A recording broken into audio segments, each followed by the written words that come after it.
O Pix no Bradesco ficou ainda melhor.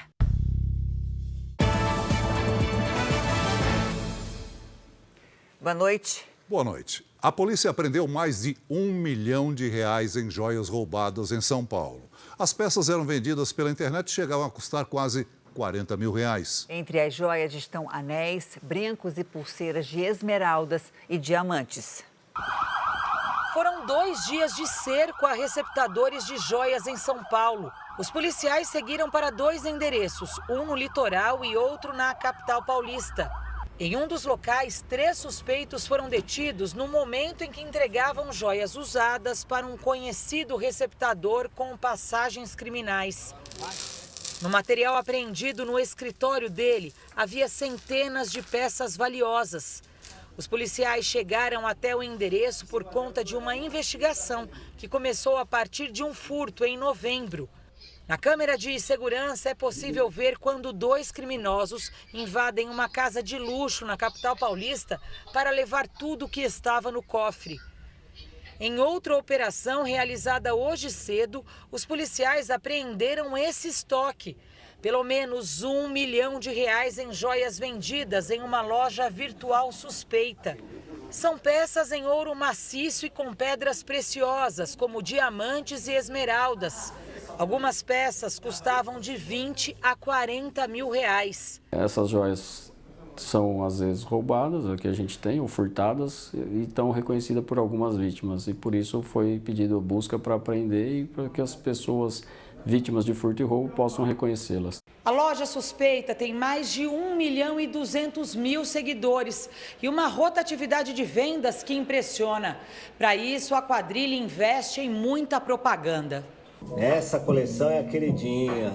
São diamantes, são 4 pedras em cada um e 3 esmeraldas colombianas em cada um. Para atrair os compradores, as joias são vendidas com valores bem abaixo do mercado. De 11.500 por 9.700. Olha só, gente, super desconto aí. Uma proporção muito grande de compradores e acaba vendendo o Brasil inteiro, que aproveita-se do preço convidativo, obviamente, pelas condições que a gente agora acaba sabendo. Câmeras de segurança ajudaram a Guarda Civil de São Caetano do Sul, na Grande São Paulo, a evitar um roubo no fim de semana. 1 em cada 3 municípios do estado já é vigiado por esse tipo de equipamento. Foi a central de monitoramento que desconfiou de 2 adolescentes e deu alerta sobre uma possível tentativa de roubo em São Caetano do Sul, no ABC Paulista. Os menores estavam prestes a abordar um motorista com uma arma falsa quando foram surpreendidos por guardas civis. As câmeras de segurança têm ajudado no enfrentamento da criminalidade. Em Diadema, também no ABC Paulista, 350 equipamentos foram inaugurados na última semana. Na central de monitoramento, além da Guarda Civil Municipal, estão integrados a Defesa Civil e o Departamento de Trânsito. Futuramente, as polícias Militar e Civil. A ideia também é que a Polícia Civil se integre para que essas imagens, as câmeras que vão ficar gravadas, elas ajudem no esclarecimento forense, né? Então, os crimes que já aconteceram, eles podem buscar cor do carro, vestimenta da pessoa. Em São Paulo, pelo menos 193 cidades já contam com a tecnologia como aliada da segurança pública. Aqui na capital paulista, 3.600 câmeras como essa registram tudo o que acontece nas ruas e ajudam na investigação dos crimes e no combate à violência. Na cidade de São Paulo, desde 2017, as câmeras auxiliaram na prisão de 15.600 criminosos. Mais 37 mil veículos roubados foram recuperados. Para aumentar ainda mais esses números, a maior cidade do país vai inaugurar um mega centro de monitoramento no próximo ano.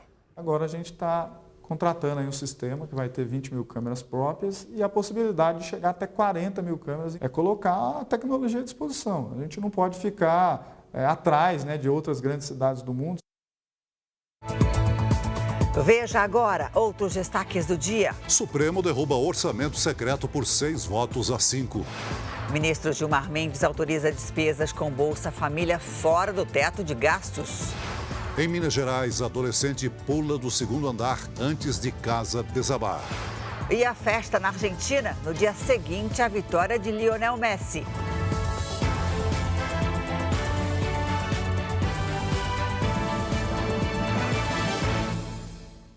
Oferecimento: cartões Bradesco, muito mais benefícios.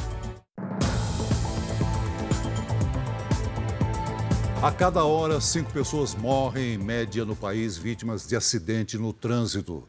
O dado da Organização Mundial da Saúde reforça o perigo de beber e dirigir. Em Goiânia, um menino de 8 anos foi atropelado quando vendia doces no Farol. E em Porto Alegre, um motorista embriagado destruiu uma loja. Câmeras de segurança registraram o momento em que a caminhonete sobe na calçada e bate contra a loja de aparelhos celulares. Um grupo de pessoas tenta tirar o motorista do veículo. No carro, latas vazias. Que ele estava com 0,38 e isto, sim, passando de 0,34, é considerado embriagado ao volante. O condutor foi autuado e liberado. A família alega que ele tem problemas cardíacos e teria sofrido um mal súbito. O prejuízo na loja foi de mais de R$10 mil. A gente precisa fazer a reforma de imediato, né? Comprar a porta nova, fazer tudo de imediato, não é uma coisa que possa segurar, esperar meses. Não estava muito aberta a negociação com a gente. Além de estragos ao patrimônio, os acidentes de trânsito já causaram 45 mil mortes em todo o país entre janeiro e outubro deste ano. Na maioria dos casos, os condutores se recusam a fazer o teste do bafômetro, por medo de responder na justiça pelo crime. Em Goiânia, um menino de 8 anos morreu depois de ser atingido por um carro e prensado contra uma árvore. Ele estava junto com o pai no canteiro central de uma avenida. Segundo testemunhas, o motorista tinha sinais de embriaguez e ainda brigou com o pai do menino. Como ele estava um pouco bêbado, pelo jeito não acertou o soco no pai da criança e chegou a cair. O motorista foi hospitalizado e o pai do menino acabou detido por causa da briga. Amanhã, muitos trabalhadores recebem a segunda parcela do 13º. Atenção com os golpistas. Dinheiro no bolso em época de Natal é a isca perfeita para as quadrilhas que aplicam golpes pela internet. Fim de ano, 13º e época de compras. Pensando nisso, criminosos tentam, a todo custo, enganar as vítimas. Essa mulher, que prefere não ser identificada, disse que, por pouco, 15 pessoas da família dela não caíram em um golpe, depois que um parente teve o perfil de um aplicativo de mensagens clonado. Minha sogra, ela ia cair. Ela leu primeiro e disse, pô, tá me pedindo um valor. E agora, o que é que eu faço? Se desesperou. E como é que eu vou arranjar esse dinheiro? Eu preciso ajudar meu irmão. De janeiro a outubro deste ano, foram registradas mais de 3 milhões de tentativas de golpes praticadas por estelionatários. Ou seja, uma tentativa a cada 8 segundos no Brasil. As mais comuns são fraudes relacionadas a bancos e cartões de crédito. Por isso, é importante estar atento às compras pela internet e sempre proteger os dados financeiros e aplicativos bancários. Há 3 dias, bombeiros trabalham para combater o incêndio num lixão desativado em Belém, no Pará. A fumaça tóxica que se espalha pela cidade põe em risco cerca de 500 famílias que estão em alerta. A cidade amanheceu encoberta pela fumaça. Do alto dos prédios, mal dava para ver o que estava ao redor. Um passageiro de avião que chegava a Belém conseguiu registrar a origem da fumaça. O incêndio aconteceu em um lixão desativado desde 2015. O fogo teria começado na última sexta-feira pela manhã. As chamas se espalharam rapidamente por causa dos ventos fortes. Os bombeiros trabalham para tentar controlar e apagar o incêndio. Mais de 500 famílias foram colocadas em estado de alerta pela Defesa Civil. Se a situação piorar, elas terão que deixar as casas. Máscaras foram distribuídas aos moradores do bairro mais atingido. O cheiro é muito forte, o olho já está ardendo. O movimento nas unidades de atendimento médico da região já é quase 3 vezes maior se comparado à semana passada. Tem muita gente passando mal, inclusive eu, de ontem para hoje, comecei a passar mal da garganta, uma dor no peito e cansada. Secretaria do Meio Ambiente do Pará informou que o tempo seco pode ter contribuído para a concentração de fumaça e poluentes. Já a prefeitura, que é responsável pelo terreno, disse que o fogo persiste por conta do acúmulo de gás metano no processo de decomposição do lixo. No interior de Minas Gerais, um adolescente se jogou do segundo andar minutos antes do imóvel desabar por causa da chuva. A Defesa Civil emitiu um alerta de temporais até quinta-feira em todo o estado. Assim que percebeu o risco, o adolescente pula da varanda do segundo andar. Minutos depois, parte do imóvel desaba por causa da forte chuva que caía em Fervedouro, na zona da Mata Mineira.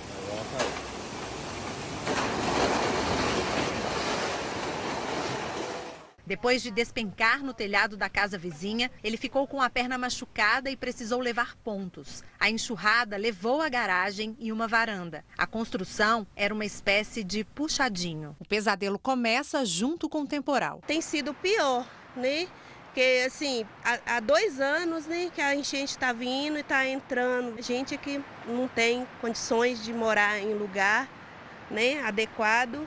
E aí acontece aí, né? E até a próxima quinta-feira, o volume esperado na capital mineira é superior a 200 milímetros, ou seja, chuva acima da média. Belo Horizonte criou um plano com ações para amenizar os estragos da chuva envolvendo 16 instituições, entre elas a Defesa Civil. Os agentes estão em alerta 24 horas por dia, monitorando temporais, granizo, tempestade, vendaval, alagamento e riscos de deslizamento de terra. As autoridades dão orientações importantes que podem salvar vidas. Se possível, evitar áreas que inundam, não se abrigar e nem estacionar veículos debaixo de árvores, não atravessar ruas alagadas e não permitir que crianças brinquem na enxurrada. A inundação de uma via ela ocorre em questão de minutos. Respeitar os bloqueios que são feitos pelas equipes da Guarda Municipal, pelas equipes da BH Trans, pelas equipes da Defesa Civil, é muito importante. Morando em área de risco, Iago está sempre em alerta. Tem que ficar vigiando, nós não dormimos, tem que sair de madrugada às vezes. Nós estamos cansados disso, ficar perdendo mantimento, os móveis, fica difícil. Veja a seguir as imagens e a emoção que marcaram a Copa do Mundo. E ainda hoje, quadrilha que atraía vítimas com aplicativo de relacionamentos é presa em São Paulo.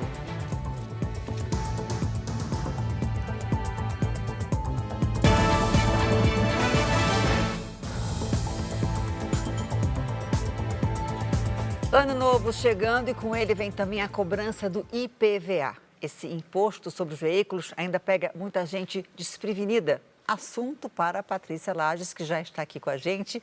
Oi, Patrícia, boa noite para você. Boa noite, Janine. Boa noite, Celso. Olha, cada estado define a porcentagem, as formas de pagamento e os descontos. Mas vamos conferir aqui as informações gerais. As alíquotas para os automóveis variam de 2% a 4% sobre o valor do veículo. Os estados com o imposto mais baixo são o Acre, o Espírito Santo, Santa Catarina e Tocantins, com 2%. E os mais altos, Minas Gerais, Rio de Janeiro e São Paulo, com 4%. Cada estado define também o número de parcelas, que vão de 3 vezes, como acontece no Pará, por exemplo, até 6 vezes, como é o caso do Rio Grande do Sul e do Distrito Federal. Pagando à vista, sai mais barato. Na Bahia, por exemplo, o pagamento antecipado pode garantir até 20% de desconto. É o maior do país. A gente sabe que tem cobrança falsa do IPVA também, né? Além de tantas outras contas. O que fazer para não cair nesse golpe? Você fica de olho, né, Janine? Sim. Olha, o golpe mais comum é o envio de cobranças por e-mail ou por aplicativo de mensagem, quase sempre oferecendo descontos maiores do que os oficiais. Agora, atenção, nenhum estado envia boletos por e-mail e nem por mensagem de celular. Os que utilizam o boleto impresso enviam pelo correio e, no caso da versão eletrônica, é o próprio contribuinte que emite a guia de pagamento. Como o boleto impresso também pode ser falso, uma das formas mais seguras de pagar o IPVA é direto nos bancos credenciados. Para isso, nem precisa ter o boleto, basta informar o número do Renavan nos caixas eletrônicos ou no Internet Banking. Janine. No aplicativo do banco já tem tudo isso, né? Bem mais fácil. Fácil e seguro. Obrigada, viu, Patrícia? O Comitê do Congresso americano, que investiga a invasão ao Capitólio em janeiro do ano passado, recomendou por unanimidade a abertura de um processo criminal contra o ex-presidente Donald Trump.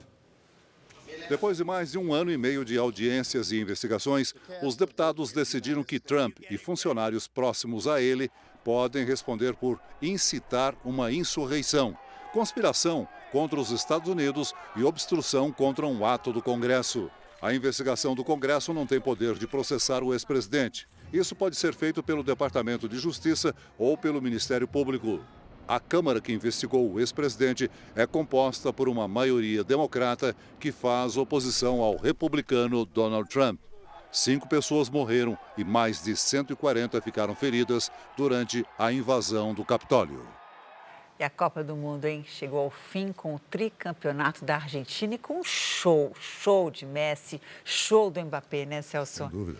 Oi, Milena, boa noite para você. Olha, eu acho que foi uma final que não se via há muito tempo, né?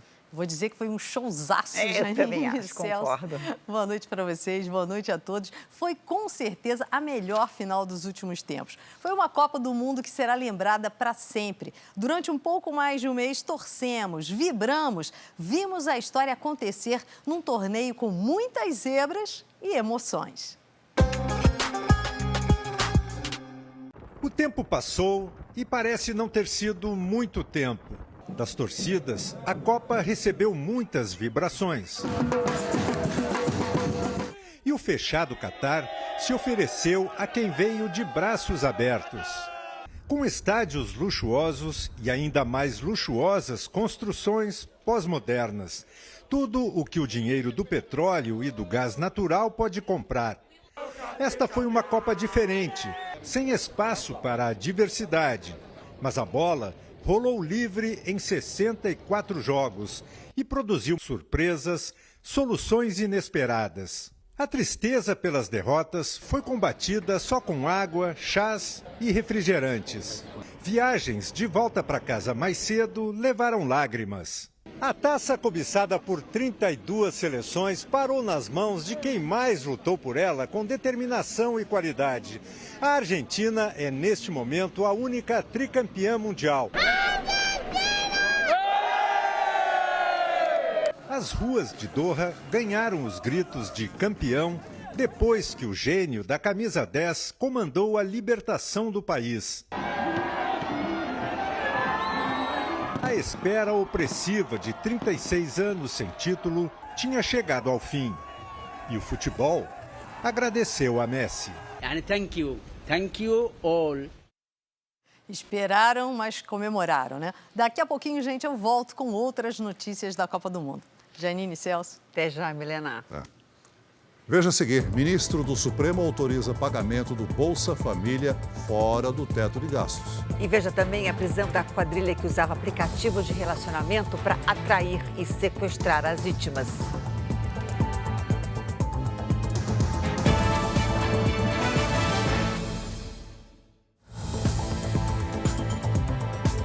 O ministro do Supremo, Gilmar Mendes, decidiu que as despesas com Bolsa Família podem ficar fora da lei do teto de gastos.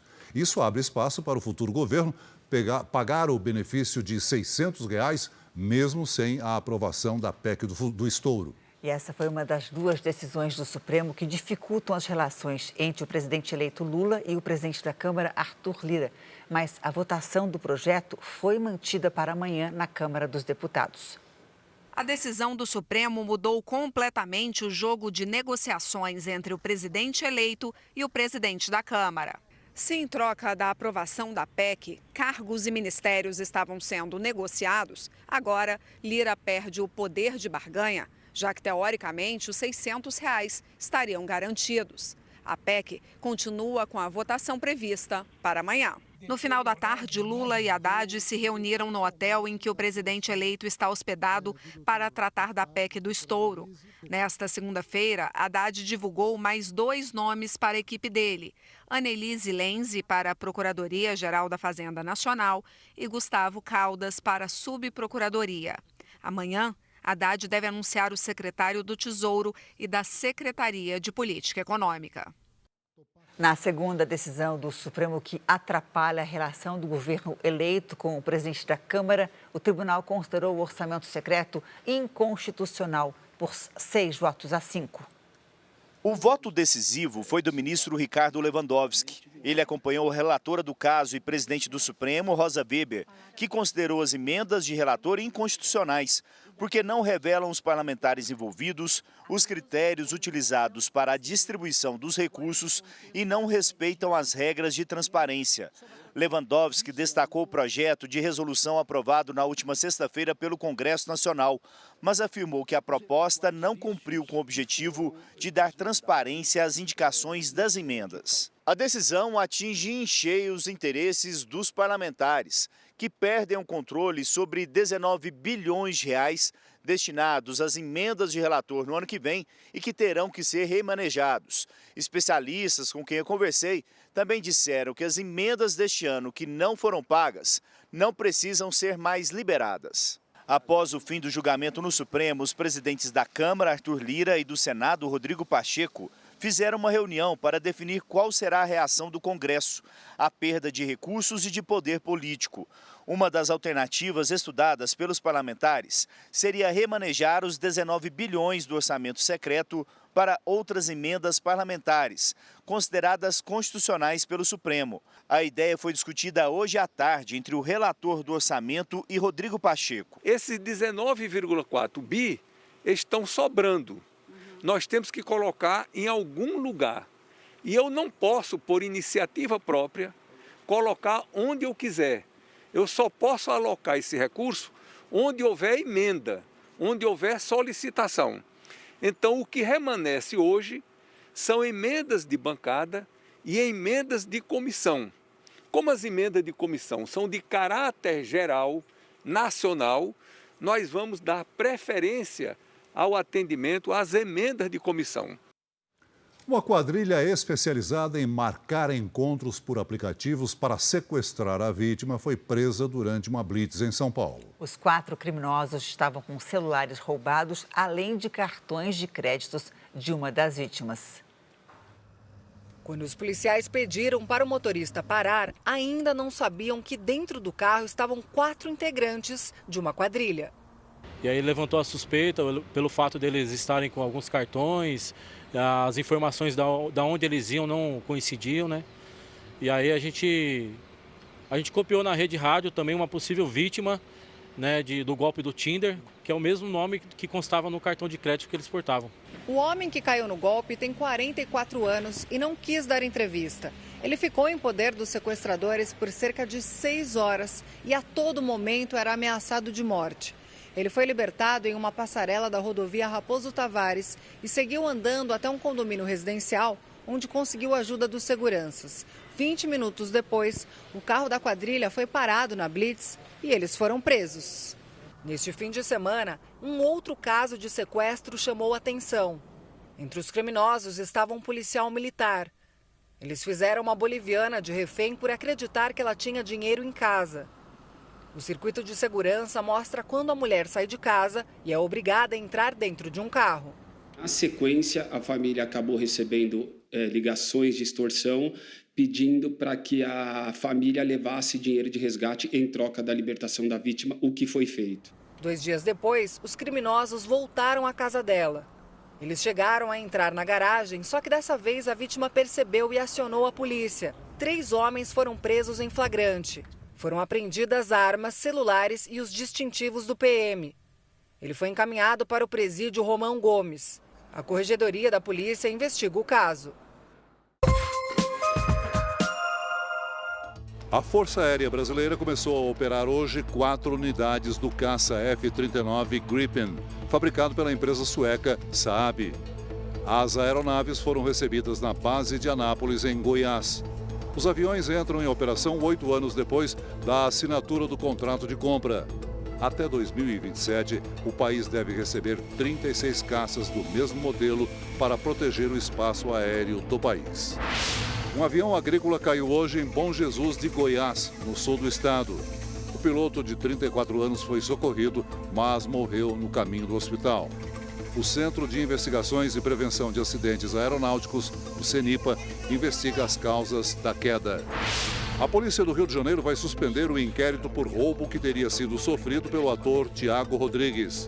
As investigações descartaram que ele tenha sido vítima de um espancamento durante um assalto. Uma câmera de segurança mostrou que ele estava sozinho quando, apoiado numa barraca de feira, sofreu uma queda. O primeiro dia da greve de pilotos e comissários provocou transtornos nos principais aeroportos do país. A paralisação foi entre as 6 e as 8 horas da manhã e provocou um efeito dominó.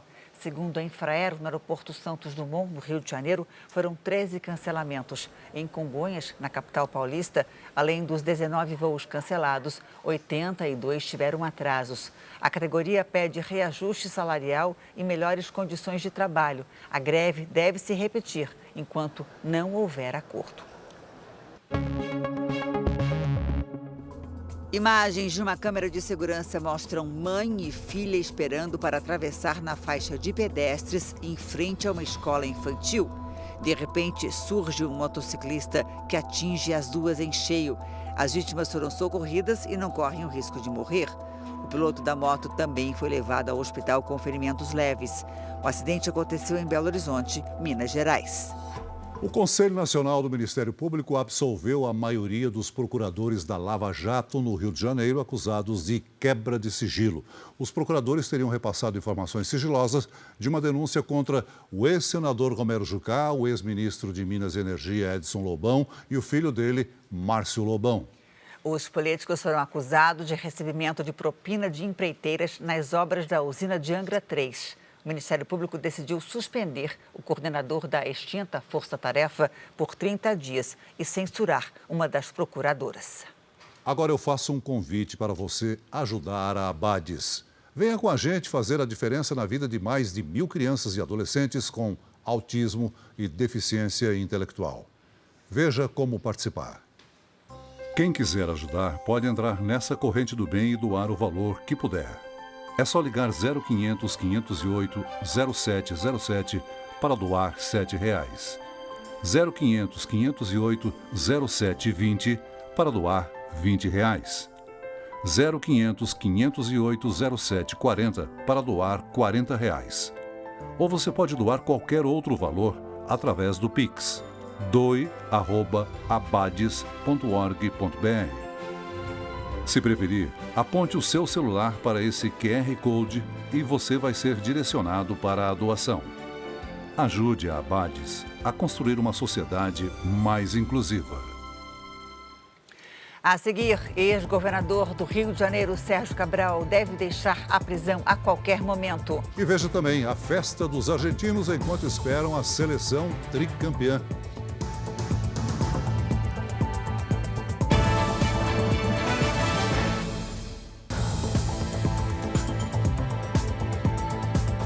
A Marinha da Tailândia começou uma mega operação de resgate para localizar 31 fuzileiros navais que desapareceram durante um naufrágio no sudeste do país. Segundo autoridades, os tripulantes perderam o controle da embarcação durante um problema no sistema elétrico. Um vídeo mostra o momento em que o navio começa a virar até ficar praticamente submerso. Mais de 70 pessoas foram resgatadas com vida. Helicópteros militares e navios de guerra ajudam nas operações. Uma investigação foi aberta para entender o que exatamente aconteceu com a embarcação. Aqui no Brasil, como você já viu nessa edição, tem um alerta de chuva para os próximos dias em Minas Gerais. Vamos agora à previsão do tempo com a Paloma Poeta. Oi, Paloma, boa noite para você. Quer dizer, então, que, pelo visto, a chuva vai continuar. Janine, não só em Minas, viu? Em Campo Grande, por exemplo, Mato Grosso do Sul, entre ontem e hoje já choveu mais da metade do esperado para o mês todo. Boa noite a você, ao Celso e a todos. E vai ser assim durante toda a semana. Os mapas mostram uma nebulosidade cobrindo muitas áreas do Brasil. Um corredor de umidade persistente que vai de norte a sudeste e duas baixas pressões são os responsáveis pela chuva nesta terça-feira. Alerta para tempestades nessas áreas em vermelho de Santa Catarina a Minas Gerais e de Goiás ao Amazonas, inclusive nas capitais. Já nas áreas claras do mapa, tempo firme. Em Curitiba, mínima de 16 e máxima de 20 graus. No Rio de Janeiro, faz de 20 a 24. Em Cuiabá, dia todo abafado, vai de 24 a 30 graus. E em Teresina, capital mais quente amanhã, o dia começa com 23 e chega a 35 graus. Aqui em São Paulo, tem previsão de temporais com chuva volumosa que pode provocar transtornos amanhã. A partir de quarta, tem previsão de chuva também, mas com acumulados bem baixos. E a semana deve ser toda de temperaturas amenas. Vamos ao Tempo Delivery, Paloma, para o Adilson de São José dos Pinhais. Para lá. Claro, vamos para lá então, Celso. Oi, Adilson. Por aí o tempo fica bem carregado amanhã, viu? Entre quarta e quinta-feira também tem previsão de chuva, mas deve ser fraca e o sol volta a aparecer. Participe também do nosso Tempo Delivery. É só fazer como o Adilson fez. Mande o nome da sua cidade nas redes sociais, junto com a hashtag Você no JR. Janine, Celso, até amanhã. Vem chegando o verão com chuva, Paloma. Obrigada, Paloma. Viu? Até amanhã. Para a maioria dos governadores e parlamentares eleitos, hoje foi o dia da diplomação. O ato encerra o processo eleitoral e deixa os vencedores habilitados para tomar posse. No palco da Sala São Paulo estavam todos os escolhidos pelos eleitores paulistas. Os 94 deputados estaduais, 70 deputados federais, um senador, o governador e o vice-governador. O presidente do Tribunal Regional Eleitoral, Paulo Sérgio Galizia, destacou o crescimento do percentual de mulheres e de pessoas negras entre os eleitos, embora ainda sejam minoria. Os primeiros diplomas foram entregues aos deputados mais votados para a Assembleia Estadual, Eduardo Suplicy, do PT, e para a Câmara Federal, Guilherme Boulos, do PSOL. Depois, todos os parlamentares foram diplomados, eleitos pela primeira vez ou para mais de um mandato, como o deputado federal Marcos Pereira, presidente do Republicanos. Terceiro mais votado, o deputado federal reeleito Eduardo Bolsonaro recebeu aplausos e vaias. O senador eleito Marcos Pontes, do PL, o novo vice-governador Felício Ramute, do PSD, e o futuro governador Tarcísio de Freitas, do Republicanos, foram os últimos a receber os diplomas. No final da cerimônia, Tarcísio de Freitas não deu entrevista. A diplomação oficializa o resultado das urnas e, assim, os vencedores estão habilitados a assumir os cargos no dia 1º de janeiro, mesmo os que tiveram as contas de campanha reprovadas pela Justiça Eleitoral, o que ocorreu até agora com 33 deputados federais e estaduais eleitos aqui em São Paulo. Nesses casos, se o Ministério Público Eleitoral propuser ações, os parlamentares poderão, no futuro, perder os mandatos. Para que você julgue bem as contas, você precisa analisar com calma os documentos. Você não pode fazer uma decisão assim, sem essa segurança. Por isso, provavelmente, essas contas vão ser julgadas logo no início de fevereiro. Na maioria dos estados, as diplomações também ocorreram hoje.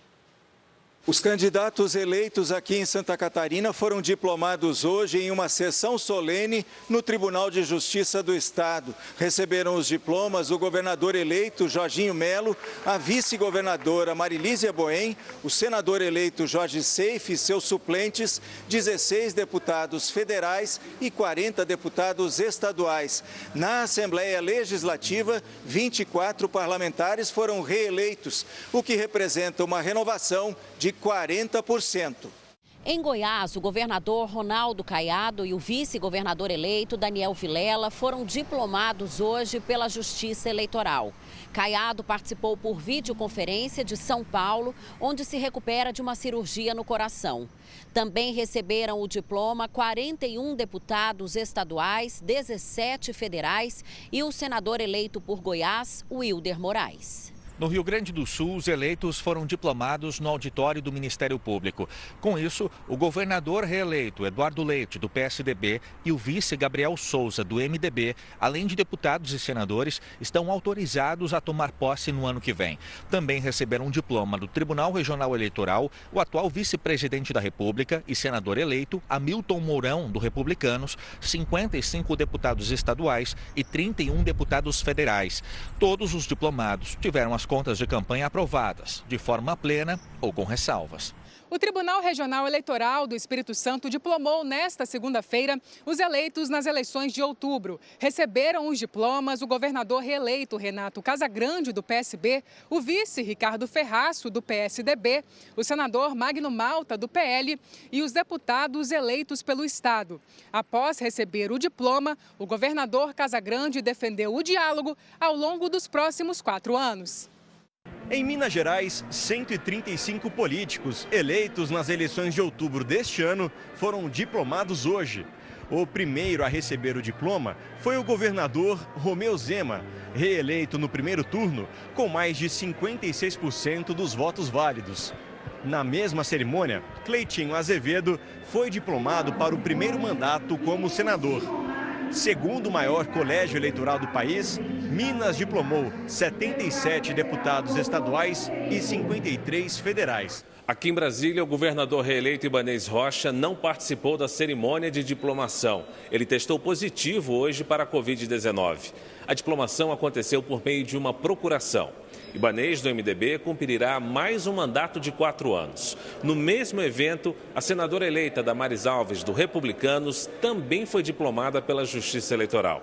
A cerimônia no Centro de Convenções da cidade aconteceu sob um forte esquema de segurança a pedido do Tribunal Regional Eleitoral por conta das manifestações ocorridas na região central de Brasília na última semana. O ex-governador do Rio de Janeiro, Sérgio Cabral, preso há 6 anos, saiu agora há pouco da cadeia para cumprir a pena em prisão domiciliar. Embora tenha sido condenado a mais de 400 anos de prisão em processos da Lava Jato, o Supremo Tribunal Federal afirmou que a prisão preventiva não pode ser mantida sem uma decisão definitiva da Justiça. Não faltou ironia do carioca ao ver o ex-governador preso por corrupção ganhar a liberdade. Foram 2.223 dias atrás das grades. Sérgio Cabral foi o símbolo da corrupção da Operação Lava Jato no Rio. Recebeu propina de empreiteiras, fraudou e direcionou licitações nas áreas de saúde, transporte e serviços. Dezenas de empresários e operadores financeiros foram presos e delataram o ex-governador. No começo, Cabral negou tudo. Depois, sem saída, confessou, como mostra essa declaração numa audiência em 2019. Esse meu erro de postura, né, de apego a poder, a dinheiro, a tudo isso, né, isso é um vício. O Ministério Público Federal conseguiu recuperar 100 milhões de dólares, o equivalente hoje a mais de R$500 bilhão do ex-governador que estavam no exterior. Joias caríssimas, usadas para lavar dinheiro, foram confiscadas. Barcos e mansões acabaram leiloados. No total, o ex-governador do Rio foi condenado em mais de 20 processos da Lava Jato. As penas somadas ultrapassam 425 anos. Cabral era o único acusado a continuar preso. Na última sexta-feira, a segunda turma do Supremo Tribunal Federal decidiu derrubar a prisão preventiva por considerar excessivo o tempo passado na cadeia. Por que 2 pesos em duas medidas? Porque ele é ex-governador e as outras pessoas que também tinham algum tipo de ex-função política ou foro privilegiado e estão em liberdade. Para o ministro Gilmar Mendes, a manutenção da prisão representava a antecipação da pena. Mas a liberdade concedida agora não significa que ele foi considerado inocente das acusações. Cabral poderá voltar a ser preso se houver o chamado trânsito em julgado, ou seja, se não houver mais possibilidade de recorrer das sentenças.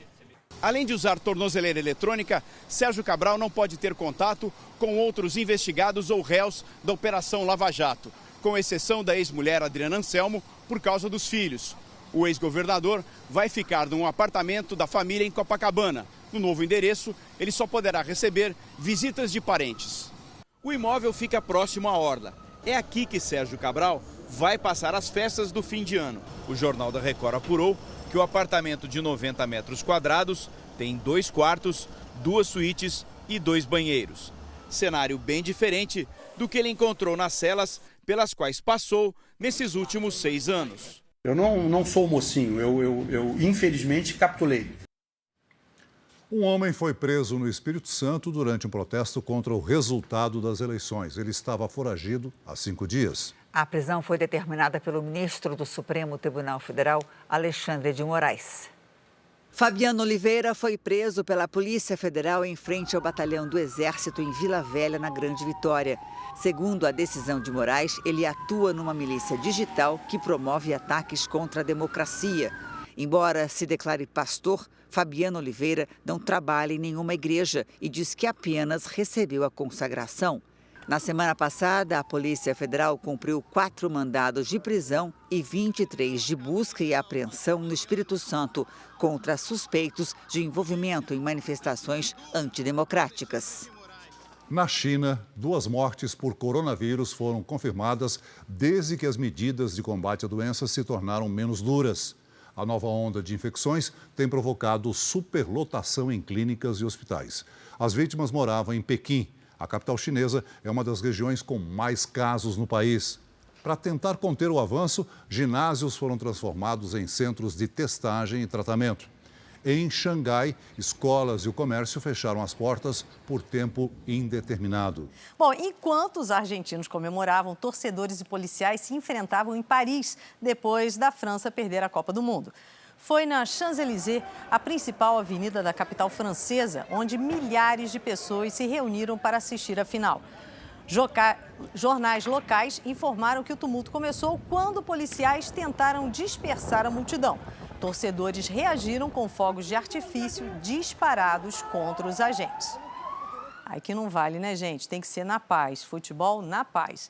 Eu vou ficar por aqui, mas se você já está com saudade do Mundial, é só acessar o r7.com e conferir os detalhes da Copa do Catar. Eu já estou com saudade, gente. Quero agradecer a acolhida, mas em breve estarei de volta no próximo evento, beleza? Até breve. E a gente te espera. Obrigada, viu, Milena? Valeu. O boneco original usado nas gravações do filme ET de Steven Spielberg foi leiloado pelo equivalente a 13 milhões de reais. O modelo robotizado faz parte de uma coleção de itens de filmes clássicos e é uma obra-prima da engenharia. O boneco foi projetado nos anos 80 e tem mais de 90 pontos de articulação. ET é um dos personagens mais famosos da cultura pop e da ficção científica. O filme foi lançado em 1982. O nome do comprador não foi divulgado. Espalhar poesia pela cidade para ajudar no tratamento do filho. Com papel e caneta em mãos e a inspiração que vem principalmente da maternidade, uma mãe de Goiânia teve a ideia de fazer dos poemas que compõem um produto diferente para vender no Farol. Colocar as emoções no papel faz parte da história da Aline. Na escola eu fazia redação, passava para outros colegas e tinha tempo para fazer a minha. Então assim, eu nunca tive problemas com a escrita. Nos versos, reflexões sobre a vida e a maternidade. Cuidar, zelar e ao lado da família estar. A Aline é casada e mãe de 2 filhos. O mais velho, o André, de 11 anos, foi diagnosticado com hiperatividade, dislexia e outros transtornos psiquiátricos. Ele toma 7 comprimidos por dia, um gasto de R$ 700 por mês. Às vezes eu preciso pagar uma consulta particular. Então, assim, eu não tenho esse dinheiro para custear. E foi escrevendo sobre as dificuldades e os sentimentos que a Aline teve uma ideia. Para tentar complementar a renda da família, ela decidiu vender aquilo que sabe fazer de melhor, a poesia. E o lugar escolhido foi esse aqui, um dos cruzamentos mais movimentados de Goiânia. Eu escrevo poema para vender, R$2. Muita gente se surpreende. É diferente, muito diferente. De tanto marcar presença no cruzamento, a Aline já tem até cliente fiel. As pessoas param, falam o nome dos meus poemas para mim, leva a esposa lá para me conhecer, já levou a mãe, já levou a sogra. De carro em carro, as palavras, versos e rimas ajudam a mãe poeta a vencer as tribulações. E a poesia se espalha pelas ruas da cidade. Meu amor por meus filhos é sincero e verdadeiro. Enquanto precisar, eu serei sim uma mãe no sinaleiro. Essa edição termina aqui e à 00:30 tem mais Jornal da Record. Que agora com o capítulo especial de Jesus, logo depois de Amor Sem Igual, tem o especial Top 3 A Fazenda. Boa noite para você. Boa noite.